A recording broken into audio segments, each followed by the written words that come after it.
ഏകദേശം 4 വർഷം മുമ്പായിരുന്നു രാധാകൃഷ്ണൻ നമ്മുടെ അടുത്ത് അതികഠിനമായ നടുവേദനയുമായി ചികിത്സയ്ക്കെത്തിയത്. പരിശോധനയിൽ അദ്ദേഹത്തിന് IVDP എന്നൊരവസ്ഥയാണെന്ന് മനസ്സിലാക്കി. IVDP എന്നാൽ ഇന്റർവെർട്ടിബ്രൽ ഡിസ്ക് പ്രൊലാപ്സ്, അതായത് നമ്മുടെ നട്ടലിലെ ടിബറയുടെ ഉള്ളിലിരിക്കുന്ന ഡിസ്ക് പ്രൊലാപ്സ് ആയിട്ട് നെർവിലേക്ക് വന്ന് ടച്ച് ചെയ്ത് കാലിലേക്ക് അതിഭയങ്കരമായ ഒരു വേദന ഉണ്ടാക്കുന്ന അവസ്ഥയാണത്.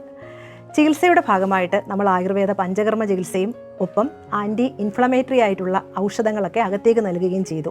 ഈ ഒരു ചികിത്സ കൊണ്ട് അദ്ദേഹം ഇപ്പോൾ 100% അദ്ദേഹത്തിൻ്റെ ഡെയിലി ലൈഫ് നിങ്ങൾ കണ്ടു നോക്കൂ. സർജറി കൂടാതെ ഇതിനി വേറൊരു മാർഗവുമില്ല എന്ന് പറഞ്ഞിടത്തു നിന്നും ആയുർവേദ ചികിത്സയിലൂടെ അദ്ദേഹത്തിൻ്റെ ലൈഫ് ഇപ്പോൾ എത്രത്തോളം മാറി എന്ന് നിങ്ങൾ നേരിട്ട് കണ്ടു നോക്കൂ. നമസ്കാരം, എൻ്റെ പേര് രാധാകൃഷ്ണൻ എന്നാണ്. ഞാൻ വർക്ക്ഷോപ്പ് മെക്കാനിക്കാണ്. 35 വർഷക്കാലമായിട്ട് 3 വീലർ 2 വീലർ മേഖലയിൽ ജോലി ചെയ്തു വരുന്നു. Pathanapuram Pathirickal Edathara government higher secondary സ്കൂളിന് സമീപമാണ് ഈ വർക്ക്ഷോപ്പ്. വളരെയധികം കാലം ഓട്ടോറിക്ഷ 3 വീലറിൻ്റെ ജോലിയായിരുന്നു കൂടുതലായിട്ടുണ്ടായിരുന്നത്.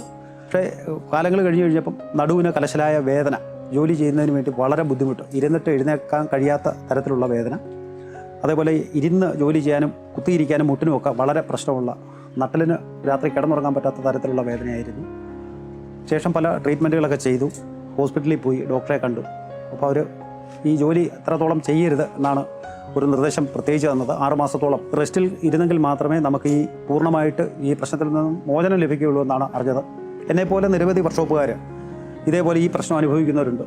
ഈ വാഹനങ്ങളുടെ അമിതമായിട്ടുള്ള ഭാരം എടുത്ത് പൊക്കുക, അതേപോലെ നട്ട് ബോൾട്ട് പിടിച്ചു മുറുക്കുമ്പോഴും വണ്ടിയുടെ എഞ്ചിൻ ഇറക്കുന്ന സമയത്തൊക്കെ വളരെ ബുദ്ധിമുട്ടാണ്. അപ്പോൾ മണിക്കൂറുകളോളം ഇതേപോലെയുള്ള വാഹനത്തിൻ്റെ അടുത്ത് നിൽക്കുന്നത് തന്നെ 4-5 മണിക്കൂർ ചില കംപ്ലൈൻറ്റിന് വേണ്ടി നിൽക്കുമ്പോൾ അസഹനീയമായ വേദന നട്ടലിൽ കൂടെ ബാധിച്ചിട്ട് കാലിൻ്റെ മസിലുകളിലേക്ക് അത് പോവുകയും രാത്രി കാല് മടക്കി വെച്ച് ഉറങ്ങാൻ കഴിയാത്ത തരത്തിലേക്ക് ഒക്കെ പോകുന്നൊരു വളരെ പ്രശ്നമുള്ളൊരു കാര്യമാണ്. നമുക്ക് കുറേ നേരം സ്ട്രെയിൻ ചെയ്ത് കഴിയുമ്പം ശാരീരികമായിട്ടുണ്ടാകുന്ന അവസ്ഥ നമ്മുടെ ജോലിയെയും ശക്തമായി ബാധിക്കാറുണ്ട്. അപ്പോൾ ഈ കഴിഞ്ഞ ഒരു 3-4 വർഷത്തിന് മുമ്പ് 3-3.5 വർഷമായി ഇതേപോലെ നടു വല്ലാത്തൊരവസ്ഥയിലേക്ക് എത്തി. ഒട്ടും ചലിക്കാൻ പറ്റാത്തൊരു കണ്ടീഷനിലേക്ക് പോയി. ഒരു ശകലം പോലും വയ്യാതായി. ഞാൻ പല ഹോസ്പിറ്റലുകളിൽ പോയി ഡോക്ടർമാരെ കണ്ടു. അവർ വേദനാ സംഹാരിയായിട്ടുള്ള മെഡിസിനും അതേപോലെയുള്ള ഇഞ്ചക്ഷനുകളൊക്കെ എടുത്തു. അപ്പോൾ വീണ്ടും പൂർണ്ണ വിശ്രമം എന്ന് പറയുന്നൊരു സാധ്യതയാണ് പറഞ്ഞിട്ടുള്ളത്. അഡ്മിറ്റ് ആവണം, വെയിറ്റ് ഇട്ട് കിടക്കണം എന്നുള്ള. അപ്പം നമ്മുടെ ജോലി മെക്കാനിക്ക് ആയതുകൊണ്ട് ഇത് നിർത്തിവെച്ചിട്ട് മാറി നിൽക്കുക ഒരു സാധ്യമായ കാര്യമല്ലാത്ത ഒരു സാഹചര്യമായിരുന്നു. അവസാനം ഒട്ടും വയ്യ, ഒരു നട്ട് ബോൾട്ട്, ഒരു സ്പാൻഡർ, ഒരു സ്ക്രൂ ഡ്രൈവർ ഇതേപോലെ എടുത്ത് പൊക്കാൻ പറ്റാത്ത സാഹചര്യം, തിരിയാൻ പോലും പറ്റാത്തൊരു സാഹചര്യം വളരെ കലുഷിതമായി നേരിട്ടു. അപ്പോൾ വീട്ടിൽ തന്നെ ഞാൻ കിടന്നു. അവസാനം രാത്രി ആയപ്പോഴത്തേക്ക് വേദന അസഹനീയമായി, വയറൊക്കെ പെരുകി ഒരു വല്ലാത്ത അവസ്ഥയിലേക്ക് പോയി. ഒട്ടും തിരിയാനും പിരിയാനും വയ്യ. ഏതാണ്ട് 2 മണിക്ക് വേദന തുടങ്ങി വെളുപ്പാങ്കാലം വരെ കടിച്ചു പിടിച്ച് നിന്നു. അപ്പോൾ വെളുപ്പിനെ എന്ത് ചെയ്യും? എന്തായാലും പത്തനാപുരത്തുള്ള ആയുർവേദ ഹോസ്പിറ്റലിലെ ഡോക്ടർ ശ്രീല മാഡത്തെ ബന്ധപ്പെടുകയും അന്ന് രാവിലെ തന്നെ ഹോസ്പിറ്റലിൽ എത്താൻ പറയുകയും ചെയ്തു. അവിടെ എത്തിയപ്പോൾ ഇതിൻ്റെ എക്സ്റേ, നേരെ മുൻപെടുത്ത എക്സ്റേ, ഡിജിറ്റൽ എക്സ്റേ കാണിക്കുകയുണ്ടായി. അതിലെ വളരെ പ്രശ്നം, നട്ടലിനെ ബാധിക്കുന്ന, നടുവിനെ ബാധിച്ചിരിക്കുന്ന വളരെ ഗൗരവമുള്ള ഒരു പ്രശ്നത്തിലേക്കാണ് അവസാനം എൻ്റെ ഈ ശരീരം ചെന്ന് നിൽക്കുന്നത് എന്നെനിക്ക് ബോധ്യപ്പെട്ടു. ശേഷം അവിടെ അഡ്മിറ്റ് ആകുകയും ആ അഡ്മിറ്റ് ആയതോടുകൂടി ശരീരം മുഴുവൻ ഒഴിച്ചിലും അതിന് വേണ്ടുന്ന ട്രീറ്റ്മെൻറ്റുകൾ, ആയുർവേദത്തിൻ്റെ ഏറ്റവും നല്ല ട്രീറ്റ്മെൻറ്റ് എനിക്ക് ലഭിക്കുകയും ഒരു 2 ദിവസത്തിനകം തന്നെ എനിക്ക് എഴുന്നേറ്റിരിക്കാൻ, കട്ടിലിൽ എഴുന്നേറ്റ് സ്വന്തമായിട്ട് കുത്തിയിരിക്കാൻ പറ്റുന്ന ഒരു സാഹചര്യത്തിലേക്ക് ശരീരം മാറി. വലിയ താമസമൊന്നുമില്ലാതെ എനിക്ക് നല്ലപോലെ നടക്കാൻ കഴിയുന്ന സാഹചര്യത്തിലേക്ക് പോയി. അതേപോലെ പടികൾ കയറുമ്പോൾ വളരെ ബുദ്ധിമുട്ടായിരുന്നു. ഒരു 4-5 പടികൾ കയറി കഴിയുമ്പം നടുമിന് വല്ലാതെ വേദനിക്കും, വല്ലാത്ത പൊളപ്പ് അനുഭവപ്പെടും. അപ്പോൾ ആ ഒരു പ്രശ്നം കുറേശ്ശെ ആയിട്ട് എനിക്ക് മാറി. അതിപ്പോൾ പൂർണ്ണമായിട്ട് മാറിയിട്ടുണ്ട്. എത്ര നേരം വേണമെങ്കിലും യാത്ര ചെയ്യാൻ, നടക്കാം.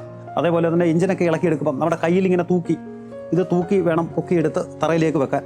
അതേപോലെ തന്നെ തറയിൽ കുത്തിയിരിക്കുമ്പോൾ സ്കൂട്ടർ പോലെയുള്ള വാഹനങ്ങളുടെ എഞ്ചിൻ, ഇതേപോലെ താഴെ ഇരിക്കുന്ന വാഹനങ്ങളുടെയൊക്കെ എഞ്ചിൻ, അതേപോലെ തന്നെ നമ്മൾ എടുത്ത് കയറ്റുമ്പോഴും കുനിഞ്ഞു നിന്നാണ് അത് ചെയ്യേണ്ടി വരുന്നത്.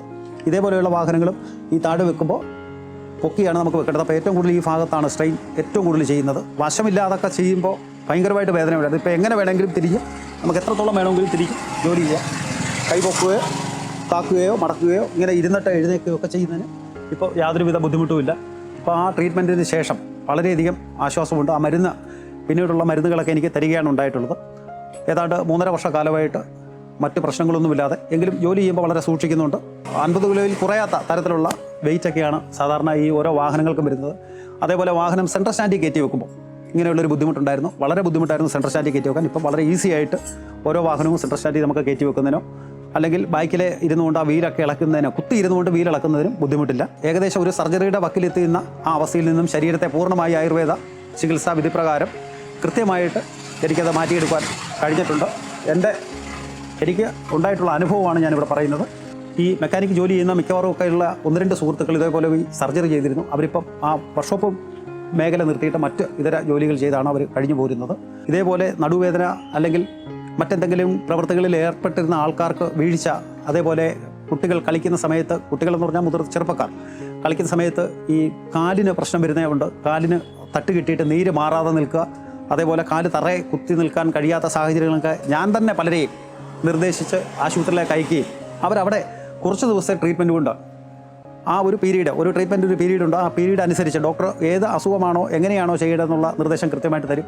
അതനുസരിച്ച് അവിടെ നിന്നുകൊണ്ട് തന്നെ, അവിടെ താമസിച്ചുകൊണ്ട് തന്നെ അതിന് വേണ്ടുന്ന അവിടെ ചെയ്യാനുള്ള തെറാപ്പിസ്റ്റുകളുണ്ട്. അവർ കൃത്യമായിട്ട് അത് ചെയ്ത് പൂർത്തീകരിച്ചിട്ടുണ്ട്. എൻ്റെ അനുഭവത്തിൽ തന്നെ 4-5 പേരെ പൂർണ്ണമായിട്ട് സുഖപ്പെടുത്തുവാൻ എൻ്റെ ആ ഒരു വാക്കുകൊണ്ട് അവർ പോയി അത് കൃത്യമായിട്ട് അവർക്ക് സാധിച്ചെടുത്തു. വളരെ ആശ്വാസമുണ്ട്. എന്നെ വിളിക്കുകയും ഇപ്പോൾ വളരെ സന്തോഷമുണ്ടെന്ന് അവർ പറയുകയും ചെയ്തു. കാരണം മെഡിസിൻ കഴിക്കുമ്പോൾ ഈ രോഗം നമ്മളെ ഉള്ളിൽ അടങ്ങിക്കിടക്കുകയും തൽക്കാലം ആ വേദന നിർമ്മാർജ്ജനം ചെയ്യുന്ന ഒരു അവസ്ഥയാണ് സാധാരണഗതിയിൽ കണ്ടുവരുന്നത്. നമ്മൾ അതുകൊണ്ട് തുടർച്ചയായിട്ട് മെഡിസിനെ ആശ്രയിച്ച് ഇങ്ങനെയുള്ള കാര്യങ്ങൾക്ക് പോകുമ്പോൾ അതിനെ വീണ്ടും നമ്മുടെ ജീവിത അവസാനം വരെ ആ ഗുളിക കഴിച്ച് കൊണ്ടുപോകുന്നൊരു കാഴ്ച കൂടെ നമ്മൾ കാണുന്നുണ്ട്.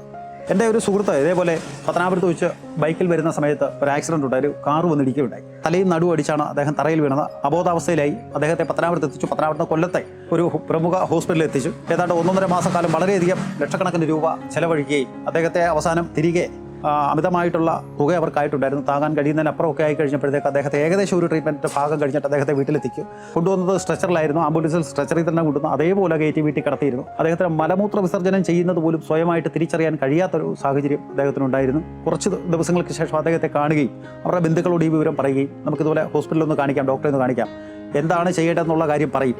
മറ്റെന്തെങ്കിലും നാഡീ സംബന്ധമായിട്ടോ ഞരമ്പ് സംബന്ധമായിട്ടോ എന്തായിട്ടുള്ള കേടുപാടുകളാണെങ്കിൽ ഒരു പക്ഷേ നമുക്ക് കുറച്ച് ദിവസത്തെ അവിടുത്തെ ഒരു ട്രീറ്റ്മെൻറ്റോടുകൂടി നമുക്ക് ചിലപ്പം മാറ്റം അദ്ദേഹത്തിൻ്റെ സ്വയം ചെയ്യാൻ കഴിയുന്ന പ്രാഥമിക കാര്യങ്ങളുടെ കാര്യമെങ്കിലും അറിയത്തക്ക തരത്തിലേക്ക് പോകുന്ന ഒരു സംവിധാനത്തിലേക്ക് നമുക്ക് ചിലപ്പോൾ പോകാൻ കഴിയും. അതനുസരിച്ച് എൻ്റെ കൂടെ ഞാനും ആ പേഷ്യൻറ്റിന് വേണ്ടി അവരുടെ ബന്ധുക്കളും ഹോസ്പിറ്റലിലെത്തി.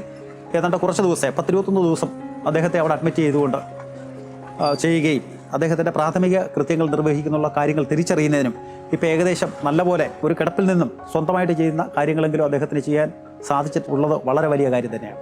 ട്രീറ്റ്മെൻറ്റിന് ശേഷം ഈ 3.5 വർഷക്കാലമായിട്ട് മറ്റു ബുദ്ധിമുട്ടുകളൊന്നുമില്ലാതെ നിരന്തരമായി ഇടതടവില്ലാതെ തന്നെ ജോലി ചെയ്യുന്നു.